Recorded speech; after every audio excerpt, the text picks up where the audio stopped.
Malia Reyes had always known the villa in Ronda was a powder keg, perched on its cliffside like a crown of secrets overlooking the jagged gorge below. The air in West Spain, where the Atlantic winds tangled with the Mediterranean's whisper, carried the scent of orange blossoms and regret, a place her family had fled to a decade ago after her mother's quiet death, chasing some half-baked dream of reinvention. Her father, Javier, a once promising architect from San Francisco who traded skyscrapers for sprawling estates, had remarried Elena 2 years later, a sharp-edged realtor from Madrid who saw the Reyes name as a ticket to old money glamour.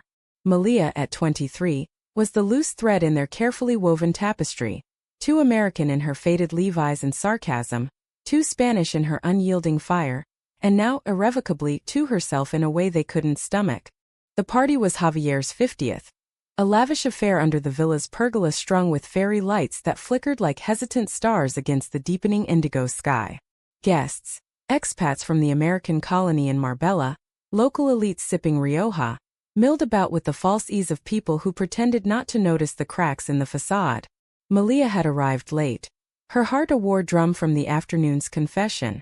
She'd told Samara first, of course, in the hidden cove at Puerto Banus where the waves lapped at their bare feet like conspirators.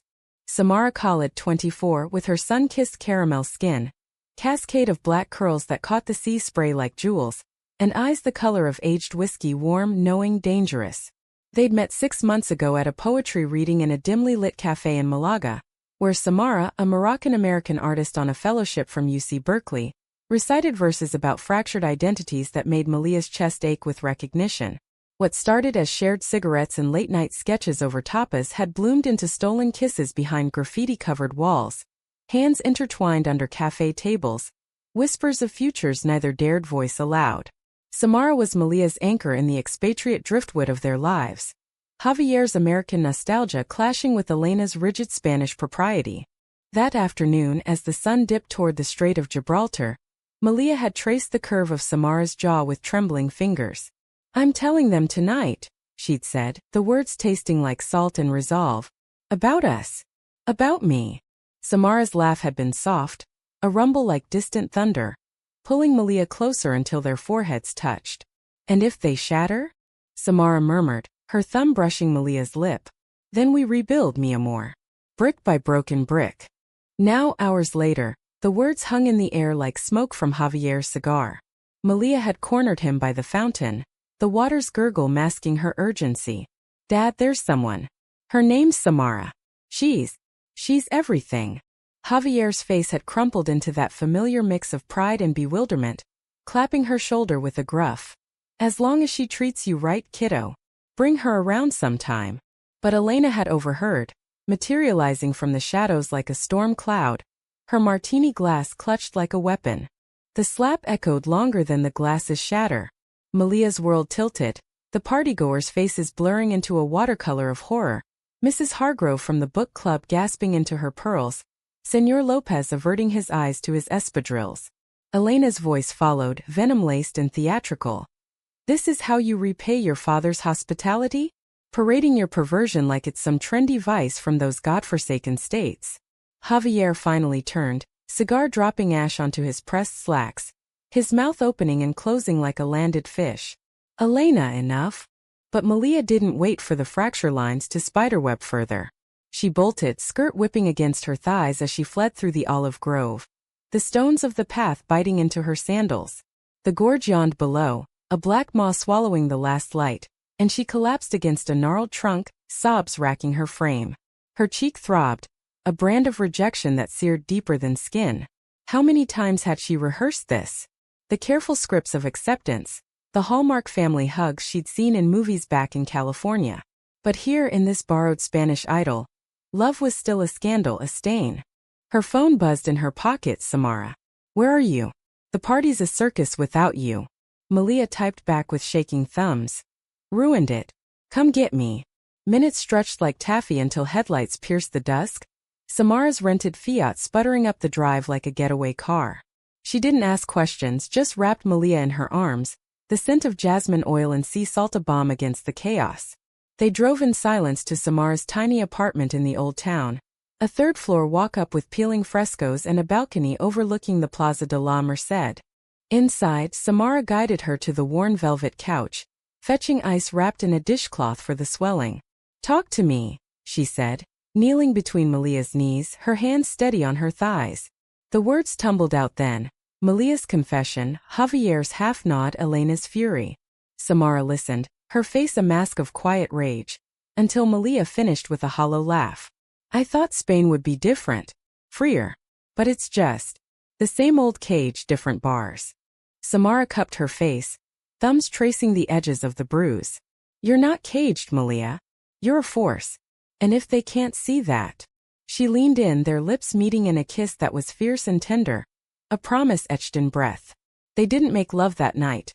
Not with the weight of the world pressing down, but curled together under threadbare sheets, Samara's fingers weaving patterns on Malia's back, murmuring stories of her own fractured family. A father in Casablanca who disowned her for her art, a mother who sent postcards laced with unspoken apologies.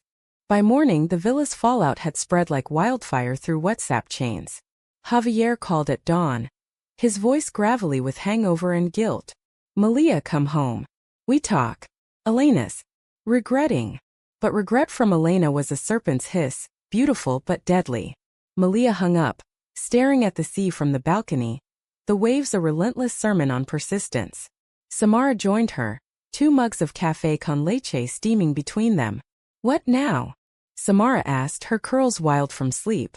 "We fight," Malia said, surprising herself with the steel in her voice. Not with slaps or shouts. With truth. She thought of her mother then, Sophia, the quiet botanist who'd planted the villa's garden before cancer claimed her. Sophia, with her gentle hands and knowing smiles, who'd slipped Malia wildflowers as a child, whispering, "Love grows where it will, Mija. Don't let thorns stop you." There were letters, too, dozens tucked in the attic trunk, written in Sophia's looping script during her final months, meant for Malia's future selves. Malia hadn't read them all. They'd felt too much like ghosts. That week blurred into a tense standoff. Javier shuttled between apologies and deflections, inviting Malia to lunches at seaside chiringuitos where he'd ramble about family unity, over plates of gambas al ajillo. Elena maintained a frosty silence, her social media curated with photos of the parties, unforgettable moments, cropped, of course, to excise the drama. Whispers followed Malia in the markets of Ronda, the American girl with the scandalous friend, the one who painted nudes in Malaga. Samara, undeterred, dragged her to life-drawing classes, where Malia's sketches of her lover's form, elegant lines of hip and shoulder, became acts of quiet defiance. One evening, as thunderheads gathered over the Sierra Bermeja, betrayal slithered in unannounced. Malia arrived at the villa for a forced reconciliation dinner, only to find Elena hosting a surprise intervention. Seated around the mahogany table were Javier, red-eyed and defeated, a priest from the local parish, Father Ruiz, with his starched collar and pitying gaze, and worst of all, Carla, Malia's oldest friend from high school back in the Bay Area, who'd flown in under the guise of support but now clutched a rosary like a lifeline. "We love you, Malia," Carla began, her voice quavering. "But this phase, it's not you." Elena reached out, and we thought. The room spun. Elena's reach, it turned out, extended further than Malia imagined. Emails to old contacts, veiled threats wrapped in concern, painting Samara as a predatory influence from some bohemian underbelly. Carla, swayed by tales of Malia's vulnerable state post-mother's death, had agreed to the ambush. Malia stood, chair scraping like a scream. "Faze? You think my heart's a trend?" She turned to Javier. "Dad, this is your wife. Your legacy." He looked away, mumbling about giving it time. She stormed out into the rain, the downpour soaking her to the bone as she hitchhiked back to Malaga. Samara found her shivering on the doorstep, and for the first time Malia broke, not with tears, but with a raw, keening wail that echoed off the stucco walls. They spent the night piecing her together, Samara's arms a fortress, her words a litany. "You're enough. We're enough." The betrayal lingered like the damp chill of that rainy night, seeping into Malia's bones as autumn deepened in West Spain. The leaves on the pomegranate trees turned to bruised rubies, mirroring the purples under her eyes from sleepless nights. Samara's apartment became their sanctuary, a cluttered haven of half-finished canvases and dog-eared Lorca books, where the world outside faded to the hum of distant flamenco guitars. But even there the shadows followed. Carla's apologetic texts piled up unread. I was wrong. Elena manipulated me. Forgive? Malia deleted them, the hurt too fresh. A knife twist in the gut of old loyalties. Javier, adrift in his own remorse, began leaving voicemails that cracked with vulnerability, a rarity for the man who'd built his life on blueprints and bravado. Mija, your mother. She saw things in people I never could. Elena's scared, that's all. Of losing the image. But images were Elena's currency. The Instagram reels of villa sunsets, the charity galas where she posed as the benevolent matriarch. Malia wondered if her father had ever truly seen her, or if she'd always been the echo of Sofia, a reminder too painful to hold close. It was Samara who pulled her from the mire one crisp November morning. We're running, she announced over breakfast, her eyes sparkling with that irrepressible spark that had first drawn Malia in. Not away from everything. To Granada. The Alhambra at dawn. No ghosts allowed. Malia protested weakly. The drive was 3 hours, her shifts at the English bookstore in Ronda unpaid and grueling. But Samara's grin was infectious, a curve of mischief and promise. The road to Granada wound through cork oak forests and whitewashed pueblos, the radio crooning old Chavila Vargas ballads about impossible loves. They arrived as the first light gilded the fortress's minarets, the air sharp with frost and history. Hand in hand they wandered the Nasrid palaces, where arabesque tiles whispered of sultans and forbidden passions. In the court of the lions amid the fountain's eternal trickle, Samara pulled a sketchpad from her bag. Draw me, she said, perching on the marble rim, her profile etched against the arches like a Renaissance muse. Malia's pencil flew, capturing the tilt of Samara's chin, the way her lashes cast shadows like crescent moons. As she worked, words spilled unbidden. Stories of Sophia's garden, how she'd teach Malia to press roses between book pages, saying, "Beauty endures when you let it breathe." Samara listened, her fingers occasionally brushing Malia's knee, grounding her in the now. By midday they picnicked on almond cakes and mint tea in the Generalife Gardens. The Sierra Nevadas snowcaps a distant vow of winter. This, Samara said, feeding Malia a crumb, is us. Unscripted. Unashamed. Back in Malaga, the idol shattered on a Tuesday. Malia returned from the bookstore to find Samara pacing the balcony, phone in hand, her face ashen. It's my fellowship, she said, voice barely above the traffic below. They called. Some anonymous tip. About inappropriate conduct distracting from my work. Malia's stomach plummeted. Elena. It had to be. The woman's tendrils were everywhere, from boardroom whispers to academic pipelines. Samara, who'd poured her soul into paintings of displaced women, veiled figures reclaiming their stories, now faced expulsion, her visa teetering. Rage boiled in Malia, hot and clarifying. That night, she drove to the villa unannounced, the Fiat's headlights cutting through fog like accusations. Javier answered the door, shirt untucked, surprise etching lines deeper into his face. Malia, she brushed past, finding Elena in the study, scrolling emails by lamplight. You poison everything you touch, Malia spat, slamming a printout on the desk. The fellowship's warning letter, sourced from a mutual contact. Elena's composure cracked, just a flicker before she straightened. I protected this family. Your liaison threatens everything we've built. Built on lies. Malia's voice rose, echoing off the bookshelves lined with Javier's untouched architecture tomes. Javier hovered in the doorway, hands wringing. Elena, if this is true. But she whirled on him, eyes flashing. You choose her deviance over our stability? After all I've given. The argument devolved into a cacophony of accusations. Javier's infidelities unearthed like buried mines. Elena's manipulations laid bare. Malia's grief weaponized as weakness. In the melee, a vase toppled, spilling orchids across the rug like fallen soldiers. Malia fled again, but this time to the attic, the one place Elena's influence hadn't fully colonized. The trunk waited, dust motes dancing in the sliver of moonlight from a cracked skylight. Sophia's letters, sealed envelopes labeled in her mother's hand, for when love tests you, for the day's doubt whispers, for the woman you'll become. Trembling, Malia broke the first seal, the paper frail as memory. Mi niña preciosa. If you're reading this, the world has tried to dim your light. Remember the oleanders in our old garden? They bloom pink and fierce, thorns be damned. Love isn't a choice to be judged. It's the root that holds you steady. I see you, Malia, even now from wherever spirits wander, loving boldly. Don't apologize for your heart. It's the best part of you, the part that's all rays fire and quiet storm. Tears blurred the ink, but Malia read on, each letter a lifeline. Sophia's confessions of her own hidden longings, a youthful crush on a village girl in Galicia, stifled by era's cruelties, advice on nurturing joy amid sorrow, visions of Malia thriving unbowed. By the third envelope, dawn crept in, painting the rafters gold. Malia emerged transformed, letters clutched like armor, descending the stairs to find Javier slumped in the kitchen, Elena absent, fled to a hotel in Marbella, he'd mutter later. Dad, she said, sliding a letter across the table. For the father who raised her. He read in silence, shoulders shaking. She knew, he whispered. About you.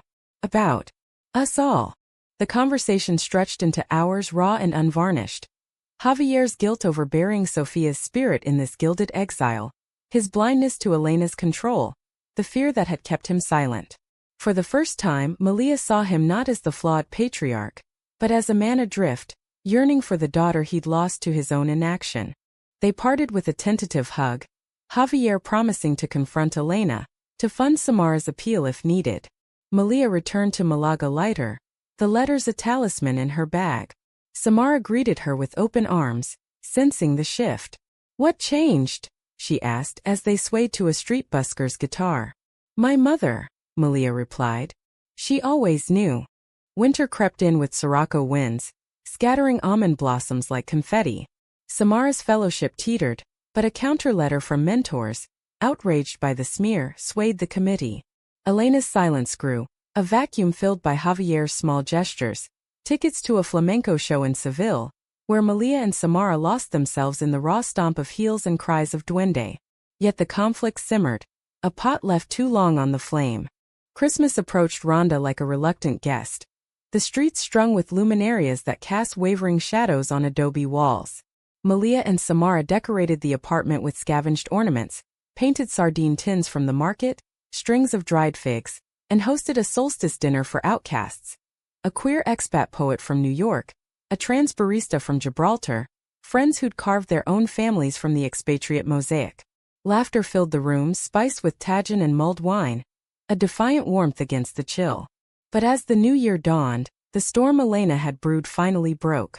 It came via Javier's frantic call on Epiphany, his voice a wire of panic.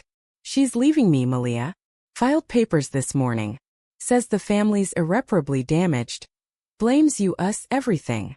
Malia drove to the villa through sheets of rain, the gorge below a frothing serpent. Inside, Javier paced the living room, legal documents strewn like autumn leaves. Elena had decamped to Madrid, her Instagram already touting a fresh chapter, with photos of sleek high-rises and ambiguous wine glasses. But the real gut punch was the codicil.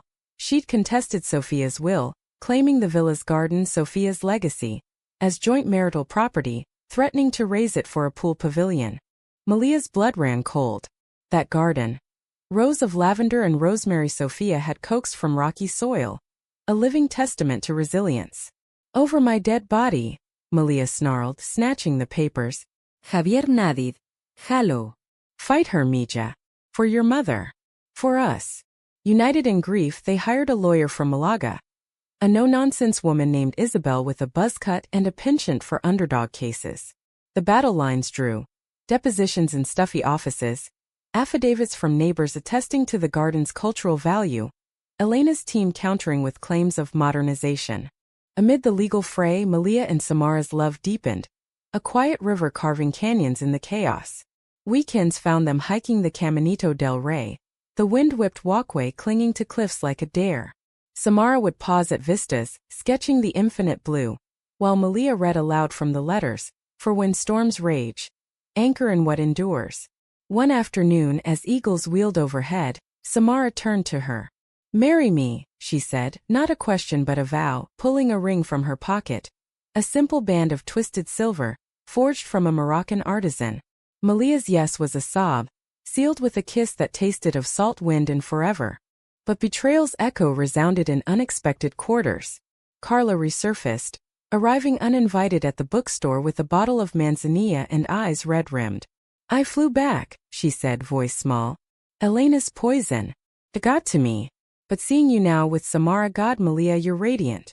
Let me help." Skepticism warred with nostalgia, but Carla's remorse proved genuine.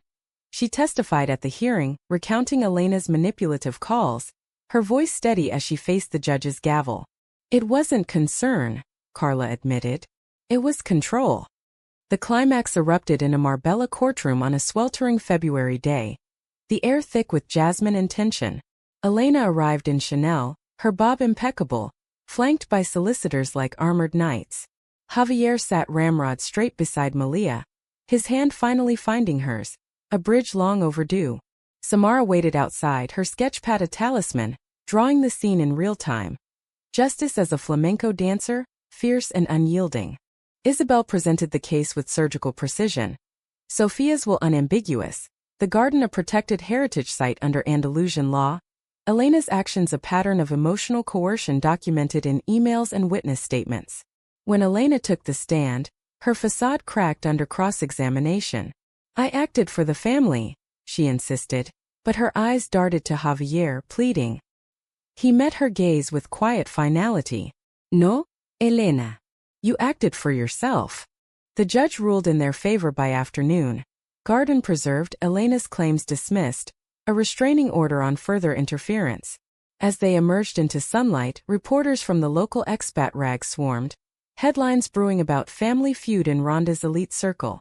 Elena lingered at the courthouse steps, her poise shattered. "Javier," she called, voice breaking. He paused, Malia at his side. "It's over," he said gently. "Find your own light." She turned away, heels clicking into silence, a woman unmoored. That night, the villa hosted its first true celebration. Javier grilling sardines on the terrace, Carla mixing sangria, Samara unveiling a mural for the garden wall, Sophia's silhouette amid blooming oleanders, letters woven into the vines like scripture.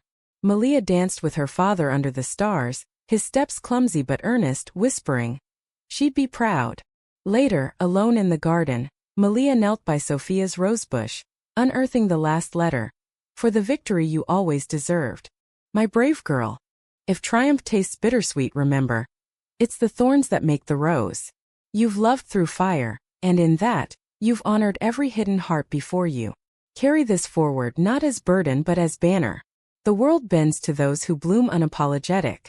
Spring unfurled in West Spain with a vengeance, almond orchards foaming pink against sapphire skies. Malia and Samara planned their wedding for June. A simple affair in the Alhambra's shadow, vows exchanged amid fountains, rings glinting like promises kept. Javier walked Malia down a petal-strewn aisle, his eyes misty. Carla stood as witness, her presence a mended thread. Elena sent a single card from Madrid, wishing you clarity. It arrived unsigned, but Malia burned it in the garden fire pit, ashes scattering like released sins. Yet the drama's undercurrent lingered, a reminder that love's victories are hard-won, fragile as new growth. Samara's art show in Malaga drew crowds, her pieces, portraits of Malia as a warrior gardener, selling to collectors who murmured of raw humanity. Javier, free at last, took up sketching again. Father-daughter afternoons in the studio yielding clumsy but heartfelt portraits. Malia, tending the garden, felt Sophia's presence in every spade turn. Roots delving deep, petals unfurling toward an unforgiving sun. One evening as cicadas chorused, Malia and Samara sat on the villa's wall, legs dangling over the gorge's edge. The wind carried echoes of the party's shatter, the slaps sting, but now they were stories, not shackles. "We made it," Samara said, her head on Malia's shoulder. Malia smiled, tracing the silver band on her finger. "We did. And we're just beginning." Summer cloaked West Spain in a haze of heat, the siesta hours stretching lazy and languid, but for Malia, the season hummed with purpose. The wedding approached like a gathering tide, simple yet profound. Vows in a private Alhambra alcove at twilight, where the palace's arches framed their union like a Moorish blessing. Guests were few, Javier beaming in a linen suit, Carla with her new girlfriend, a soft-spoken librarian from Córdoba, Samara's fellowship mentor, who'd become a surrogate aunt, and a handful of Malaga artists, their laughter a counterpoint to the fountain's murmur. Malia wore white lace from a vintage shop in Granada, Samara in flowing emerald silk that caught the dying light like envy-tinted waves. As they exchanged rings, twisted silver meeting a gold band etched with Sophia's favorite Lorca line. "I want to do with you what spring does with the cherry trees," Malia's voice caught on the words. "In a world that tried to slap us silent, you taught me to sing." Samara's eyes, whiskey-warm, held hers. "And in your song I found my home." The kiss sealed it, soft and sure, amid scattered applause and the distant call of a nightingale. Javier's toast later, over plates of paella under lantern light, was halting but heartfelt. "To roots that hold and wings that soar," Sophia would say. "You've got both." Honeymoon was a whim. A week in Tangier, Samara's ancestral echo, where they wandered souks fragrant with saffron and spice, hands linked against the press of hagglers.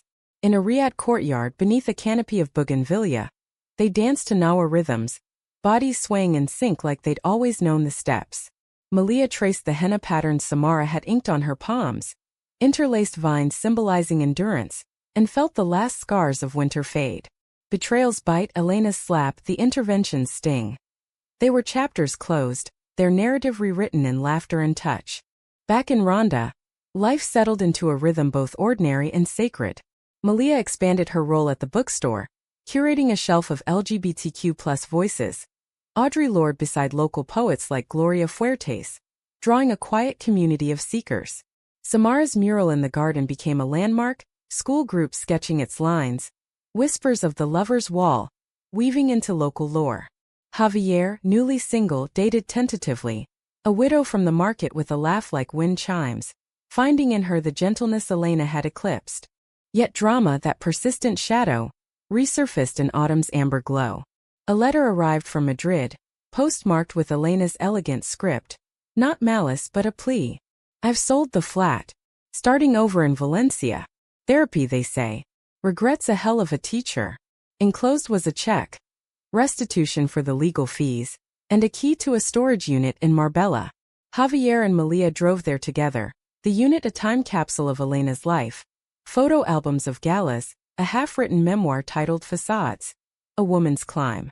Tucked in a box were letters Elena's own. Unsent missives to a college lover. A woman whose name blurred under tear stains, confessing a love buried under ambition's weight. Malia read one aloud in the villa's kitchen, voice steady. "She was like me," she said to Javier. "Hiding to survive." He nodded, the pieces clicking. "We all hide until we can't." They burned the letters in the garden, not in anger but release, a pyre for unspoken pains. Javier mailed a response. "Healing starts with truth. If you ever need the villa's gate open, it's yours." No reply came, but the silence felt like peace. Winter brought snow to the Sierra, blanketing the gorge in improbable white. Malia and Samara, curled by the fireplace in their new home, a cottage on the villa's edge, gifted by Javier, read Sophia's letters as bedtime stories. One night as flakes danced outside, Samara turned pensive. "Do you think Elena will ever bloom?" Malia considered, the firelight gilding her features. "Maybe. Or maybe thorns are her story. Ours is petals." The following spring marked a year since the courtroom victory. The garden bloomed riotous. Roses climbing trellises, lavender buzzing with bees, Sophia's oleanders defiant pink sentinels. Javier hosted a garden party. Not of crystal flutes and facades, but lanterns and live guitar, inviting the community. The bookstore clerks, Samara's art circle, even Carla's book club. Malia moved through the crowd like a queen reclaimed, Samara's hand in hers a crown.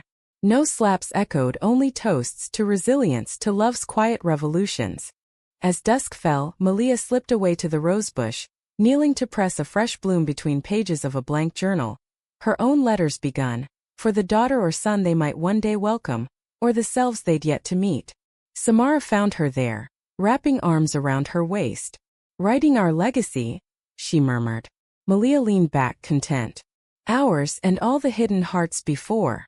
In West Spain's eternal dance of light and shadow, Malia had learned that love wasn't the absence of storm, but the courage to dance in the rain.